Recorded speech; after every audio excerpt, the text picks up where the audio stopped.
At dahil sa utos ni Ricardo na takutin itong si Salvador ay makilala naman ni Ricardo itong si Gabo at anak pa ito ni Rodi. Samantala nagkakagulo naman sa misyon ni Sam dahil sa biglang paglitaw ni Lucas. Sinamantala naman ni Gabo ang sagupaan sa pagitan ng dalawang grupo upang makuha niya ang ginto. Ngunit sa kasamang palad natiso naman itong si Gabo sa mga tauhan ni Mr. Chan. Ngunit sa puntong ito ay bigla namang dumating itong si Samantha at iniligtas niya si Gabo.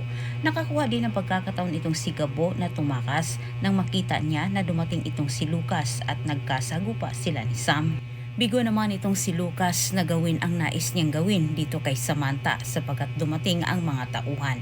Napunta sa mga kamay ni Samantha ang si Mr. Chan, samantalang sa mga kamay naman ni Gabo ang mga ginto. Kahit sa pangyayaring ito walang napatunayan itong si Lucas sa kanyang ama.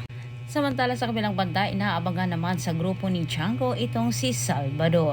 Pinagtutulungan itong si Salvador sa mga tauhan ni Django. Ngunit sa kabutihang palad sa mga oras na iyon ay pabalik na rin itong si Gabo sa kanilang tahanan. At sa hindi inasahan ni Gabo ito ang kanyang naabutan kaya't rumescue kaagad itong si Gabo.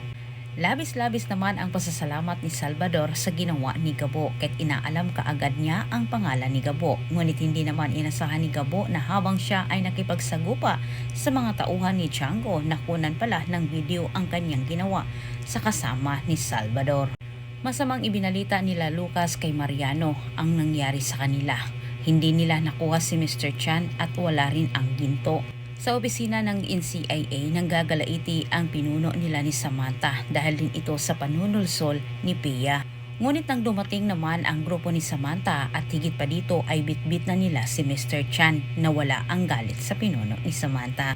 Ngunit nadismaya naman itong si Ricardo dahil sa masamang balita sa kanyang tauhan na wala umano silang nagawa na takutin itong si Salvador sapagkat dumating si Gabo at kahit nagwawala naman itong si Ricardo. Alam na ni Ricardo na mas lalong lalala umano ang pagdududa na si Ricardo ang nasa likod sa nangyari sa kanya. Antabayanan po niyong susunod kong update. Salamat sa pagtanaw. Ayaw kalimot sa pag-subscribe.